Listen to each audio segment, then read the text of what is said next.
नमस्कार विद्यार्थियों। आज हम कक्षा 12 हिंदी साहित्य के काव्य गुण टॉपिक पर है वो चर्चा करेंगे। यह एक प्रश्न है वो रिक्त स्थान वाला इससे संबंधित पूछा जाता है, जिसका है वो एक अंक निर्धारित है। काव्य गुण की सर्वप्रथम हम परिभाषा पढ़ेंगे।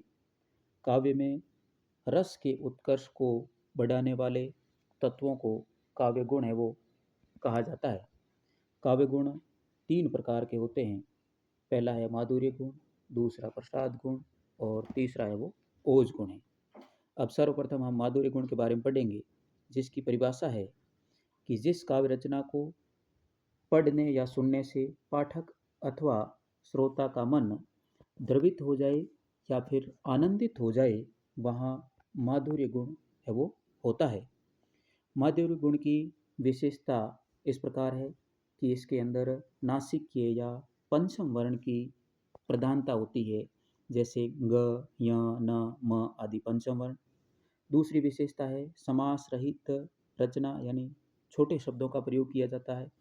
तीसरी इसकी विशेषता है कोमलकांत पदावली का प्रयोग। कोमलकांत यानी सहज उच्चारित होने वाले शब्दावली का प्रयोग काव्य गुण के माधुर्य में किया जाता है। इसका उदाहरण मंद मंद मुरली बजावत अधर धरे मंद मंद निकष्यो मुकुंद मधुबन में, यह इसका उदाहरण है। इसके अंदर कोमलकांत पदावली और नासिक्य वर्णों की है वो प्रधानता है, और यही उदाहरण है वो बोर्ड की परीक्षा 2025 के अंदर भी पूछा है वो जा चुका है। अब अगला काव्य गुण है प्रसाद गुण।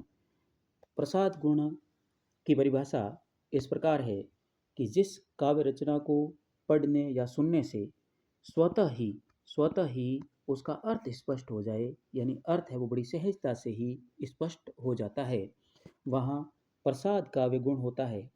अब प्रसाद गुण काव्य का उदाहरण विनती सुन लो हे भगवान, हम सब बालक है नादान, विद्या बुद्धि कुछ नहीं पास, हमें बना लो अपना दास।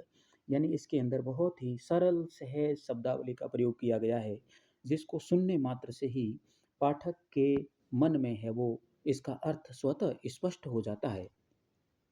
उससे अगला है वो तीसरा काव्य गुण है, जिसका नाम है ओज गुण। ओज से मतलब है उत्साह और तेज को पैदा करने वाला। तो इसकी परिभाषा है वो इस प्रकार होगी कि जिस काव्य रचना को पढ़ने या सुनने से पाठक अथवा श्रोता के मन में या तो आवेग या फिर उत्साह का भाव पैदा हो जाए, वहाँ पर ओज काव्य गुण होता है। अब ओज काव्य गुण की विशेषता इस प्रकार है। पहली विशेषता है मूर्धन्य वर्ण, जो ट वर्ग के वर्ण हैं या फिर श और श, उन वर्णों की प्रधानता इस के उदाहरणों में होती है। उसके साथ ही दूसरी विशेषता है संयुक्त वर्ण की प्रधानता होती है।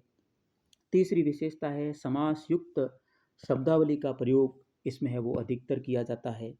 और इसके साथ ही चौथी और अंतिम विशेषता है परुष एवं कठोर वर्णों का प्रयोग भी इस गुण के उदाहरणों में किया जाता है। परुष और कठोर का मतलब है ऐसे वर्ण या ऐसी शब्दावली जिसका उच्चारण सहजता से न करके उसमें है वो थोड़ी कठिनाई की महसूस हो, वहाँ पर परुष या कठोर वर्ण वो कहलाते हैं। अब इसका उदाहरण देखते हैं। हय रुंड गिरे गज झुंड गिरे, कट कट अवनी पर शुंड गिरे, भूतल पर हय विकल वितुंड गिरे, लड़ते लड़ते अरि झुंड गिरे। तो इस प्रकार से इस तीनों गुणों की परिभाषा, उदाहरण और विशेषताओं के बाद अब हम देखते हैं कि इससे संबंधित पिछले वर्षों के अंदर बोर्ड में किस प्रकार के प्रश्न पूछे गए हैं, जिन पर चर्चा करने से यह तय होगा कि हम उन प्रश्नों को अच्छे तरीके से हल कर सकें। तो पहला प्रश्न है बतरस लालस लाल की मुरली धरी लुकाय।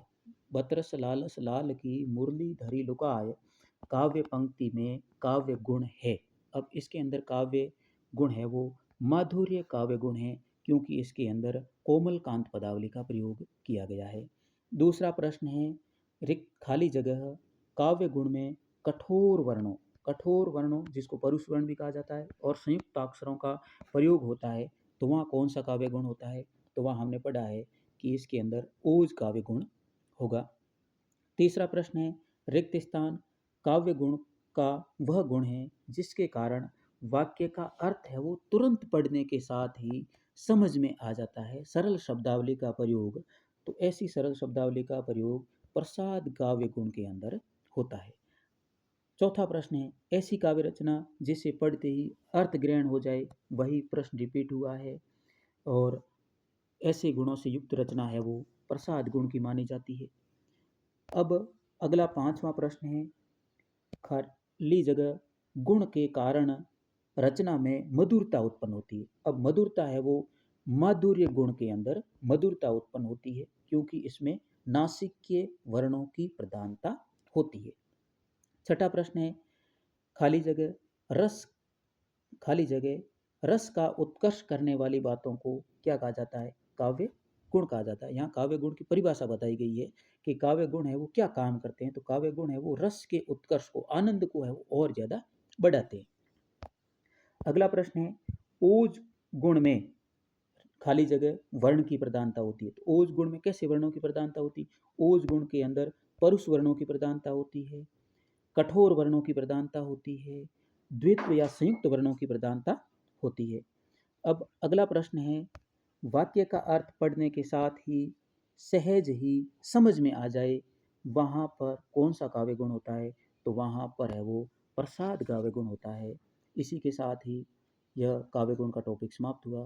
धन्यवाद।